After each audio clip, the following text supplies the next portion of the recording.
Ei, bom dia, bom dia, bom dia, bom dia. Tudo bem com vocês? Bora de sabadão, hein? Tô indo pro estúdio já já. Resolvi fazer um cafezinho com pilates aqui, que eu tinha prometido para um seguidor aqui, falar sobre a espondilólise.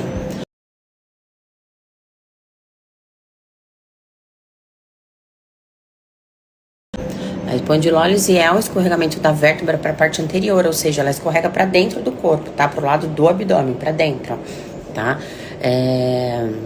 Por que que isso pode acontecer? Por um desequilíbrio gigantesco muscular, tá?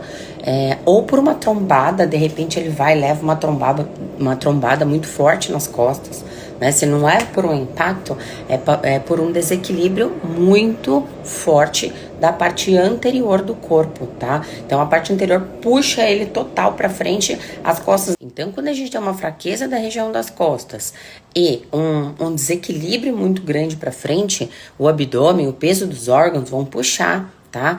Ó, a ação da gravidade tá aqui. Lembra que eu falo para vocês? Ela divide o corpo da gente entre anterior e posterior e lateralidade.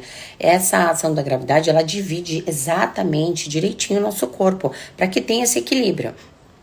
Quando a gente tá pra frente um pouquinho, então lembra que eu falei até essa semana sobre quem fica no celular, se a cabeça tá fora do alinhamento da postura, a ação da gravidade vai pesar nela muito mais. Então se seu abdômen tá relaxado o dia inteiro, tá? Ou se você já tem uma postura projetada pra frente, a ação da gravidade ela vai ser muito maior em cima de você. Então a sua tendência é cada vez mais despencar pra frente.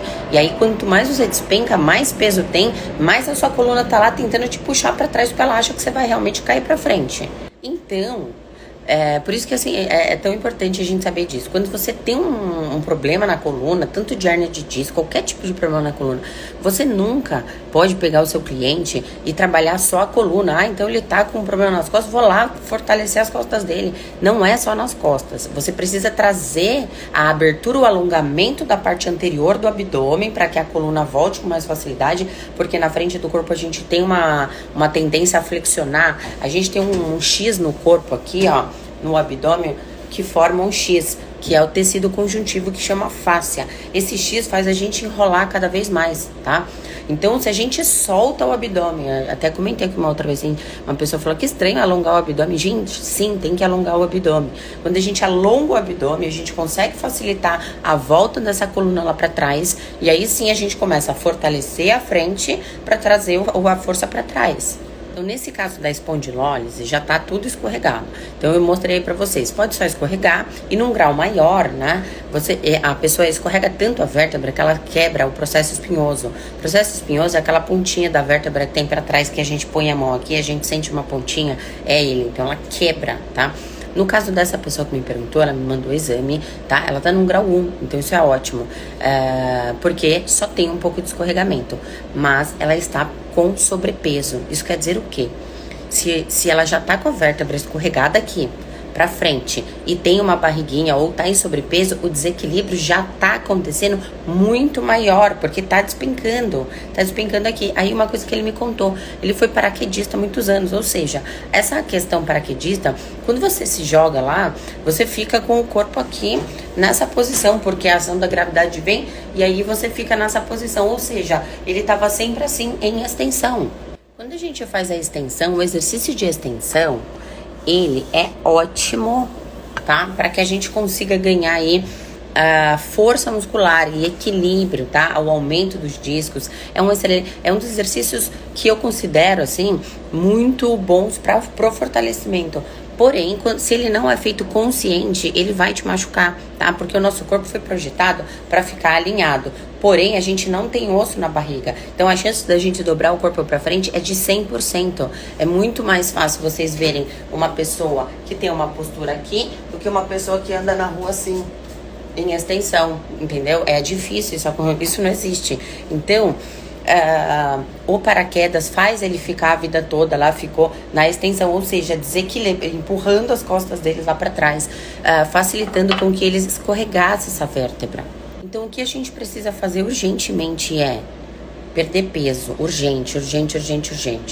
Segundo, trabalhar o fortalecimento muito do abdômen, mais rápido até o do abdômen, e o da lombar também, tá? E a questão aqui também é o que a gente não pode fazer. Então, tem muito uma questão do que precisa ser feito, tá? E também uma questão do que não pode ser feito de jeito nenhum, tá? Então, por exemplo, ele diz que tá fazendo fisioterapia, tá fazendo pilates. O que ele não pode fazer de jeito nenhum, e que ele tem que tomar muito cuidado, são exercícios que a gente deita no chão e vai descendo a perna sozinha. Porque quando a perna desce, o ilioipsoso vai lá e puxa a lombar pra frente, aperta o disco e ainda vai derrubar a vértebra dele muito mais. Então, tome muito cuidado com exercícios livres, com a perna solta pra frente. Ele me disse que já fez tudo quanto é tipo de coisa. Tomou dor, infiltração, eu acho que já fez um monte de coisa, pelo que eu entendi lá. Tudo vai tratar um pouco do sintoma. Só que o caco... Lembra que eu contei uma historinha pra vocês outro dia? A gente corta o dedo, o caco de vidro tá lá. Só que a gente vai lá no hospital, o médico costura e dá um remédio. O caco tá lá, né? Então ele vai lá, toma remédio, acupuntura, faz infiltração, não sei o quê, mas a vértebra tá escorregada. Se ela tá fora do lugar, o buraquinho onde sai, né, o forame que a gente tem, onde sai toda a raiz nervosa, ele tá diminuído. E aí se a vértebra tá escorregada e esse forame tá diminuído, toda a raiz nervosa que sai lá da cabeça, que passa em toda a coluna e vai pra perna, tá prejudicada, tá ali, tá apertando. Então o que vai acontecer ali? Ele vai ter parestesia pra perna, ele vai ter vários sintomas de falta de inervação indo pra lá, porque o vão, ele tá diminuído, aquilo tá apertando. Então, só pra fechar aí o assunto, é um caso sério, tá? Que precisa ser olhado. Não consigo te indicar um exercício para fazer sozinho em casa, é muito perigoso. Eu não posso me responsabilizar de te indicar um exercício porque eu não te vi, eu não te conheço, eu não fiz uma pré-avaliação. E durante o exercício, quando a gente se fala em tratamento, é muito importante que a gente esteja olhando o nosso cliente. Porque, lembra que eu sempre falo para vocês? A nossa cabeça entende, mas o nosso corpo nem sempre entende. Tem muita gente que fala assim pra mim, Flávia, eu tô entendendo o que você tá falando e olha que eu dou muita indicação indireta lá no Pilates, tá? Eu entendo o que você fala, mas o meu corpo não entende, ele não realiza. Então, fique com o profissional que tá te acompanhando e faça os exercícios sendo orientado por ele ali, ele te olhando, e não faça sozinho pra não ter perigo de você prejudicar isso.